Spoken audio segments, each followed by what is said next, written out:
Hello, everyone, and welcome to the Golden Astrologer Podcast. This is Deb McBride on the 22nd of May in the year 2022.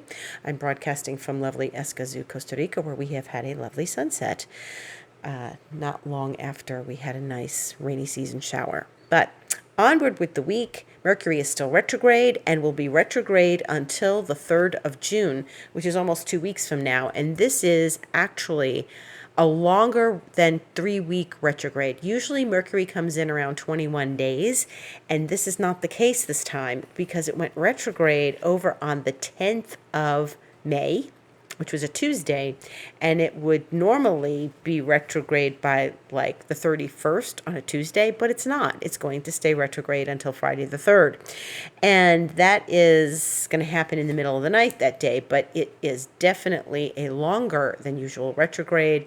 And I have found that this is a real doozy. I told you that I was seeing this a couple weeks ago before the retrograde even began, and it's still really bringing its usual issues. And there were things that I needed to deal with that I wanted to deal with after Mercury went out of retrograde and was direct again, but they came up to be solved while Mercury was retrograde. So I just said, okay, got to deal with it. And I just went ahead and kind of broke some rules by just going forward with changing some settings and email things and technological stuff, but I didn't have a choice. So, well, I did, but I decided to plow forward anyway. So if something like that happens for you and you are causing yourself to have to do these things, or situations cause you to have to do these things while Mercury is retrograde, fear not, just do them. You've got to do them and keep going.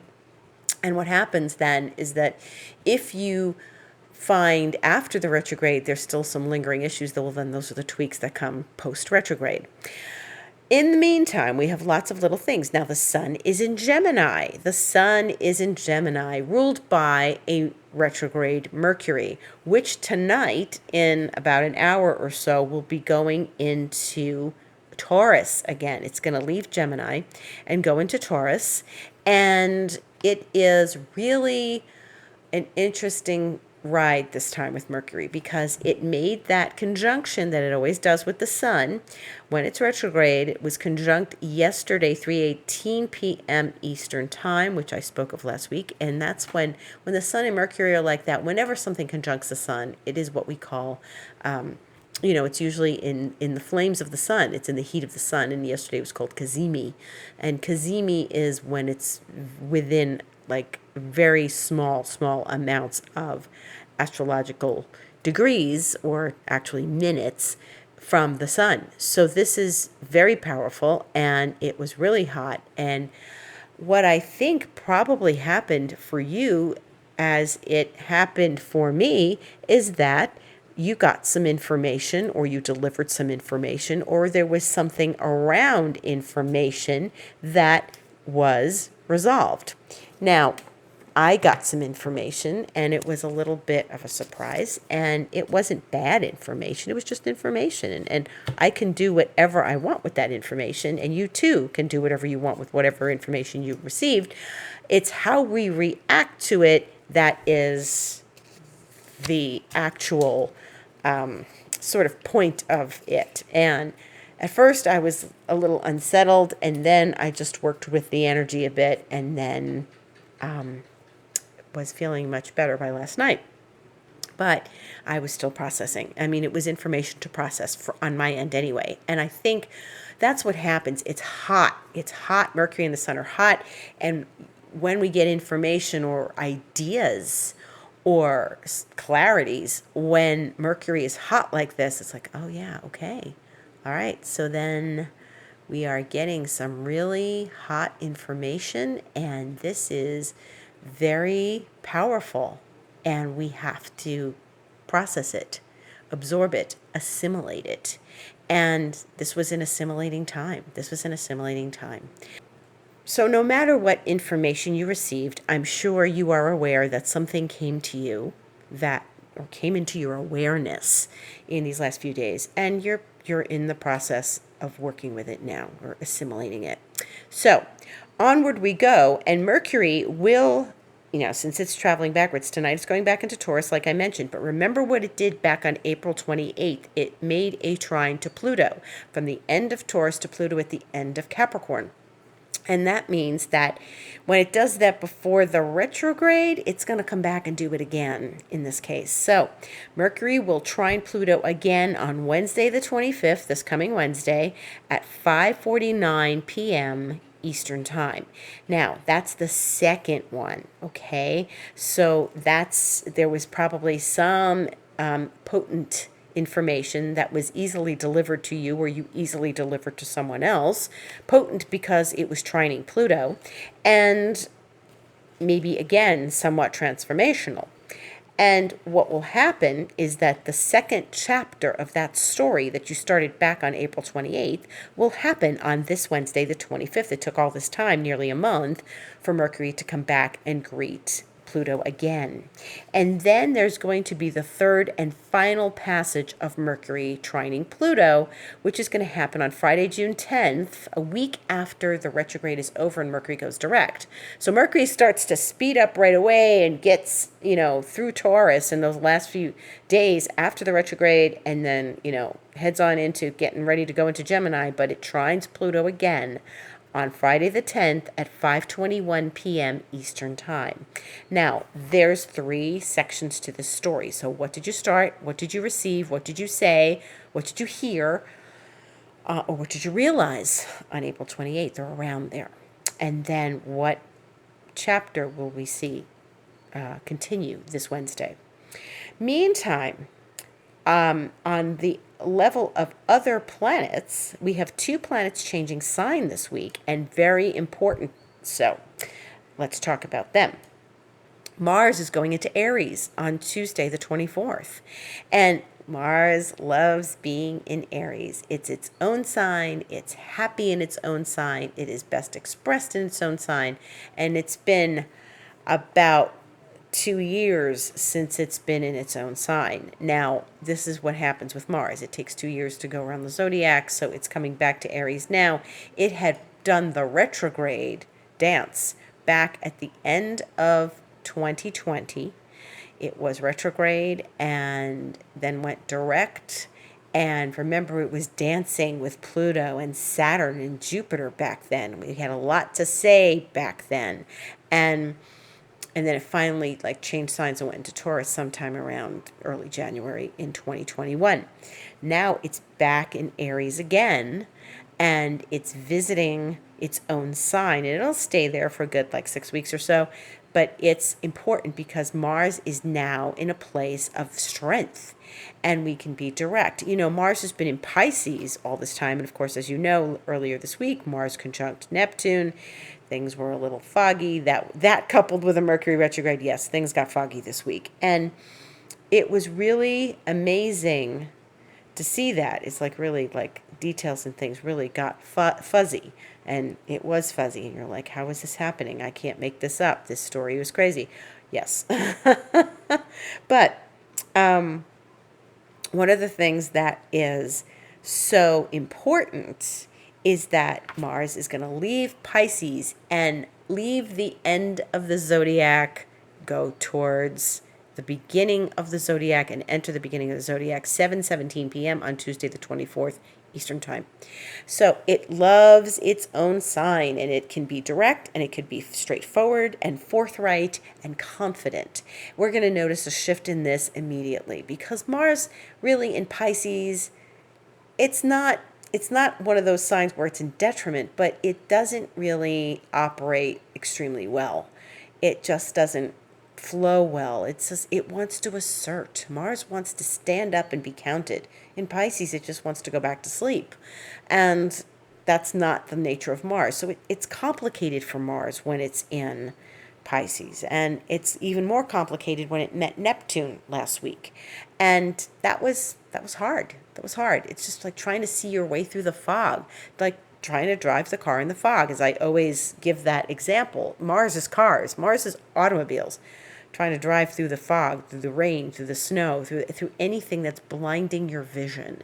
And Mars in Aries, it's going to bring a lot of clarity. We're going to have another planet in fire. And remember, we've lacked fire for quite a bit. And it's good. So Venus is still in Aries. Mars is going to be Aries. Jupiter is in Aries. We've got lots of fire on the table right now. And this is good for getting ourselves motivated and moving forward. Now, Mars is going to go into Aries. And then Venus is going to go into Taurus on Saturday, the 28th. And that will be 10:46 a.m. Eastern Time. And that's amazing because Venus will be in her own sign. She loves being in Taurus. Mars will be in his own sign. And the planets that were together for so long in Capricorn, in Aquarius, then started to separate, go into Pisces. I mean, there was a long journey there, hitting Pluto, hitting Saturn. That was tough. This is really a much better place for both of them because she's in her sign, he's in his sign, and they're both in a happy place. And this is good for us because the love principle is strong. Nobody's going retrograde. And the assertion principle is strong. The female principle is in her power. The male principle is in his power. And we've got them in a great alignment. That both of them at the same time in their own signs. And this is great. This means that, right now we are ruled, the heavens are ruled by Mars in Aries as of Tuesday and Venus in Taurus as of Saturday. And that's good. I mean, they're two different dispositions, meaning that it isn't all about Mars and Aries and it isn't all about Venus and Taurus, and we can balance them very easily. It's great. So we like this. We like feeling that we are in a place of the relationship planets doing their thing. And we can accept our relationships and have clarity around them in a way that we probably haven't had in a long time. Venus does not love being in Aries. She belongs in Taurus. She belongs in Libra. And Libra is opposite Aries. And that's not one of her better places. So remember that wherever the planet belongs, the opposite sign is where she doesn't or it doesn't like to be. And so it's not at its best expression. Yeah, Venus in Aries gives the va-va-voom. It's exciting. It's passionate, but it's not the pleasure of Taurus, the sensuality of Venus being in Taurus. And as we've closed Taurus season, it'll be nice to have Venus in Taurus then. Now, this is good for us. We're going to see how our relationships flow at the end of the week. In like a week or so, we'll have a better sense of where things are.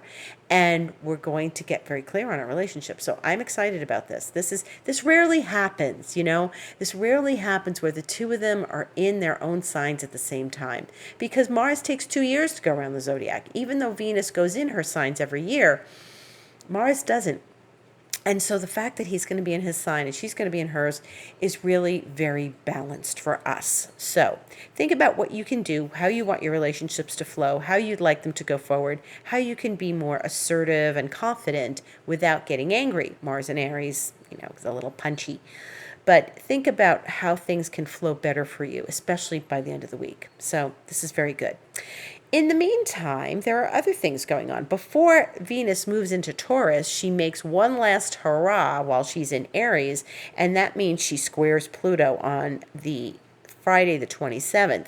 And Pluto's at 28, Capricorn, and Venus is at the end of Aries, and she's going to square Pluto. Now, I've talked many times about Venus and Pluto on this podcast over the years, but for one more time, Venus and Pluto are an interesting dynamic, and when they are in a challenging relationship, such as a square, this means that we are confronted with some things in our relationships. Now, this could be really hot.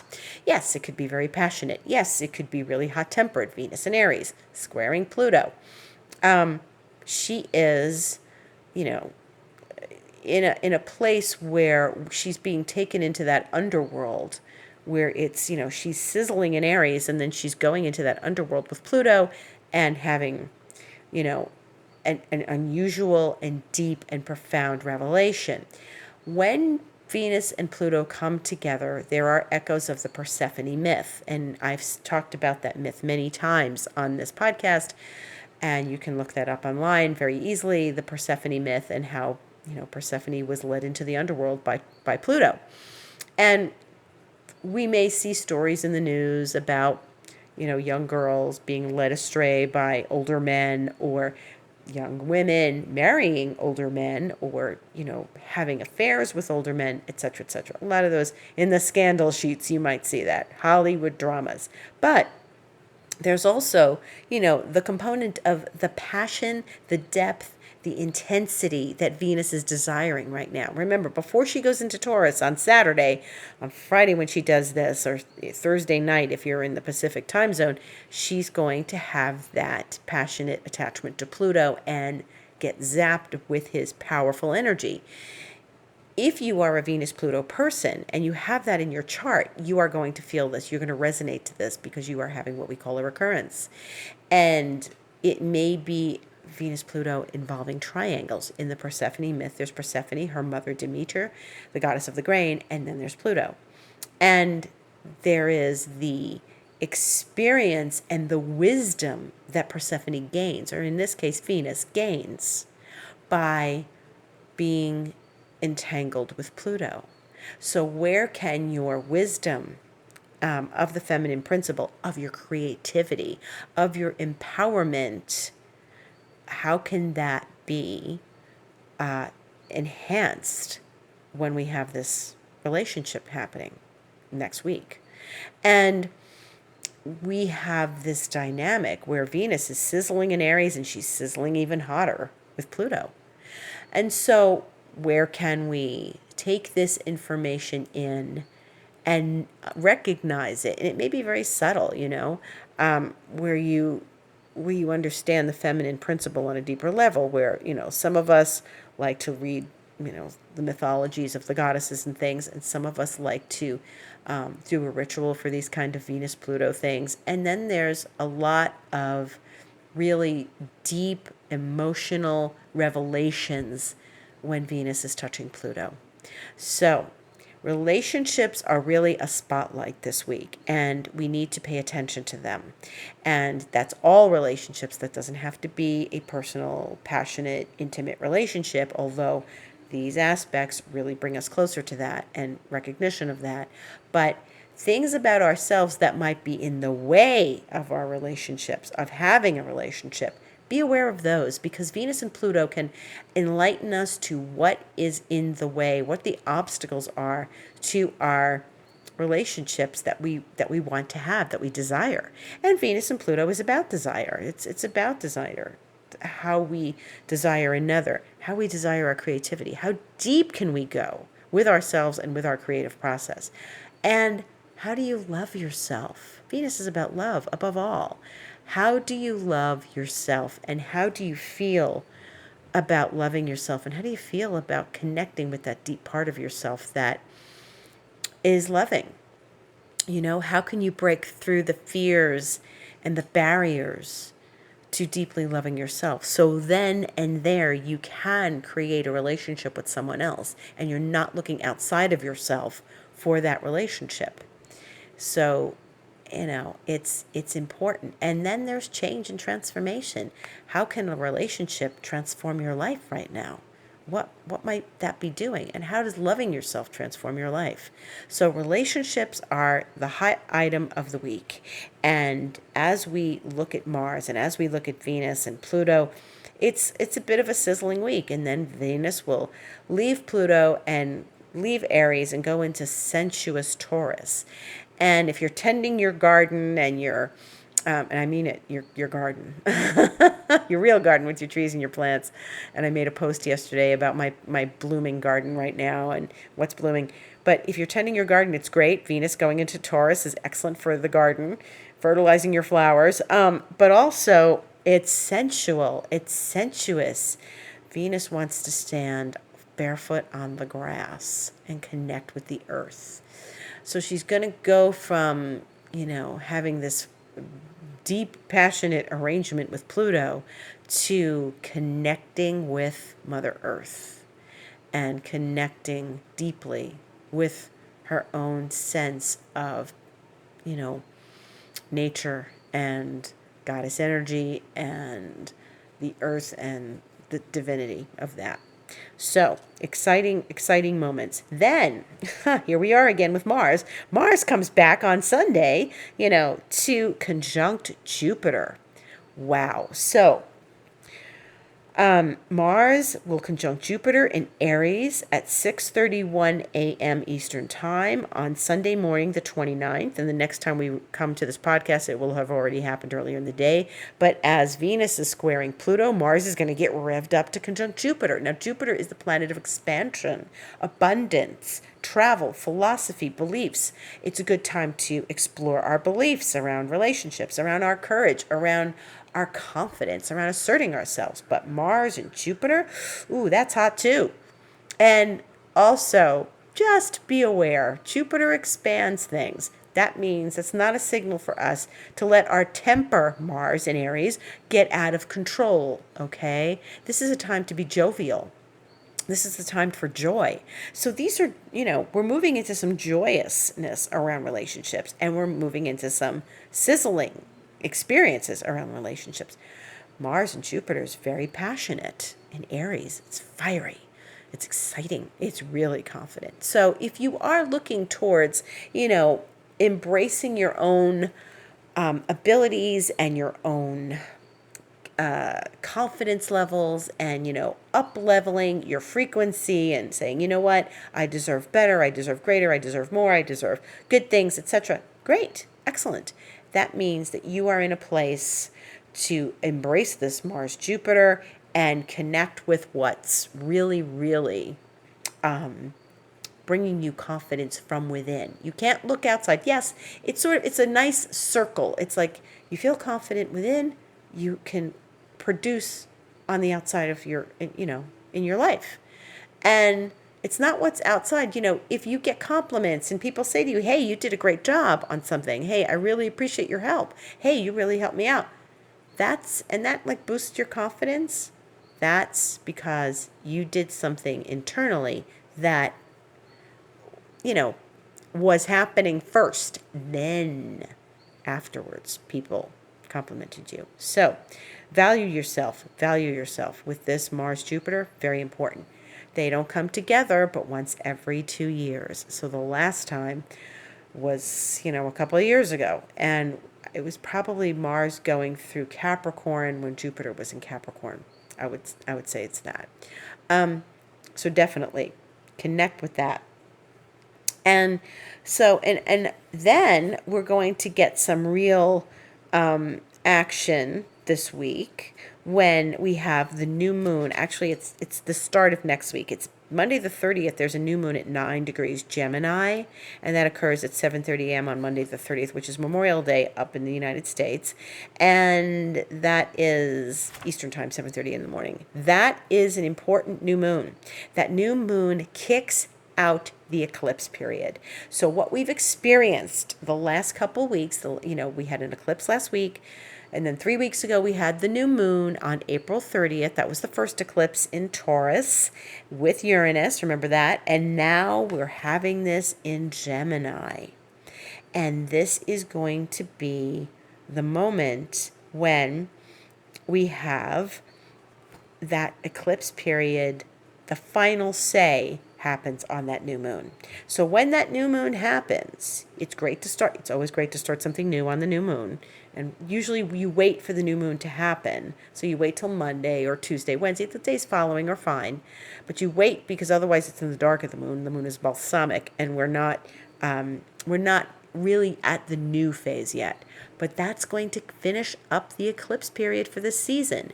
And it's important because we are going into a new, fresh perspective. What did the eclipses teach us?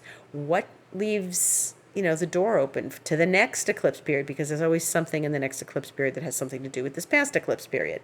And that won't happen till later this year, October, November. But we are in that time when we're kicking it out. And it's a relief. To me, the energies still feel heavy. Yes, it's probably part of it is Mercury retrograde, but that eclipse, the energy felt heavy. I feel we're separating from it, but I don't feel it completely gone yet. But we will feel it completely gone on the 30th. And things will start to brighten up. And it's good that it's in Gemini, because Gemini is a fun sign. It's a sign that like gets up and moves things and makes witty jokes and is a little bit of a practical joker. And it's a fun sign. It's witty. It makes us laugh. Okay, so it's not like Taurus is not an unwitty sign, but the thing is that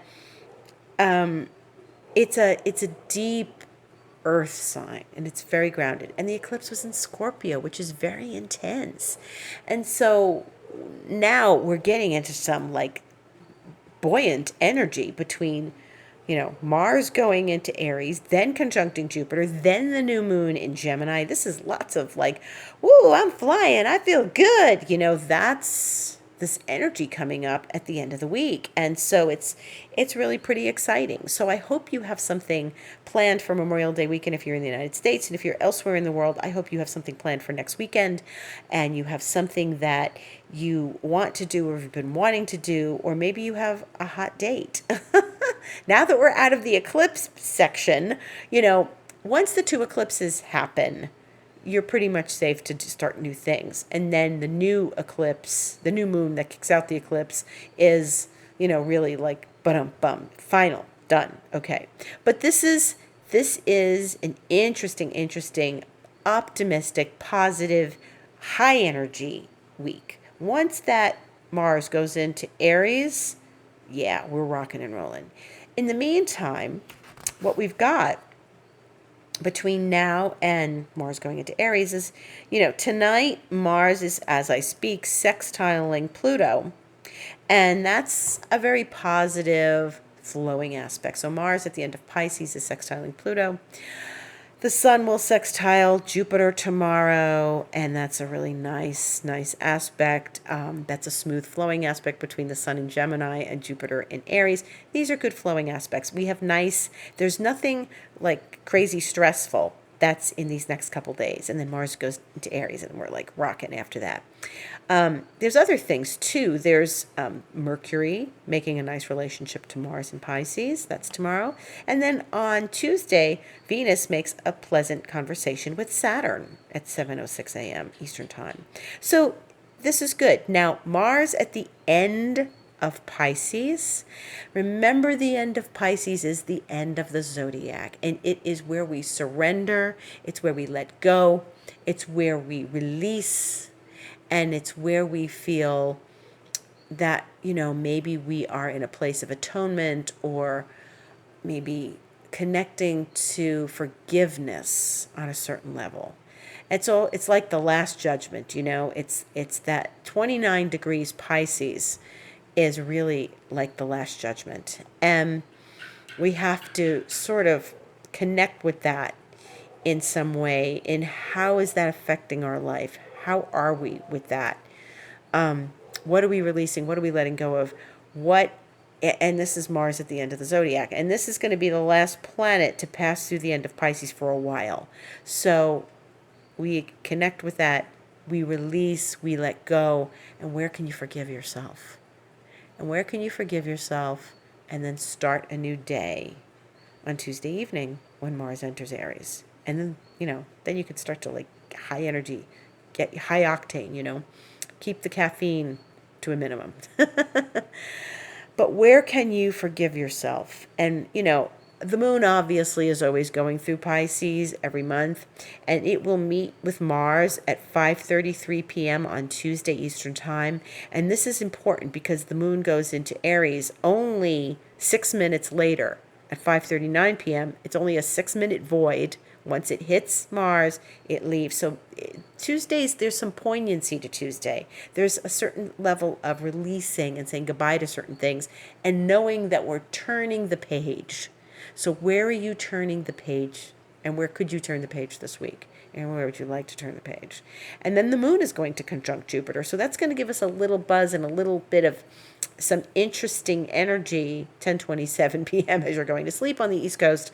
But the moon will go to Aries, Mars will go into Aries, and then there'll be lots of energy for us on Wednesday. Wednesday morning, Tuesday night, Wednesday morning. So this is important. Pay attention. Things are subtle this week. The Mercury Pluto is something we want to pay attention to. What happened around the 28th of April? The Mercury, going back into Taurus. What happened? How is that feeling for you? And Venus squaring Pluto. How's that feeling? All of this energy at the end of the zodiac, first the moon and then Mars, that same day, within hours of each other. It's really something to pay attention to Tuesday evening, okay? So watch for that. But relationships, high energy, we're looking very good, okay? Don't worry about the retrograde. Get through it. We're going to work through it, and we'll be seeing each other, all of us together on the other side of this. But we have almost another 2 weeks before that retrograde really finishes, because we've got this last week of May, if you can believe it's the last week of May, and then we start into June, Wednesday, a week from Wednesday. So we're getting ready for it to go direct. Okay, and that's it. And I thank you for listening. Hope you have a pleasant and beautiful week, and Mars gives you lots of energy and pizzazz and excitement, and I hope you can get excited about using your creativity and being in a new relationship.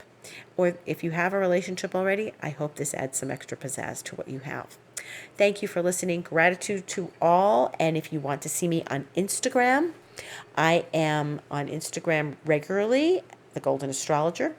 And I am at my website, thegoldenastrologer.com, there to book appointments for people.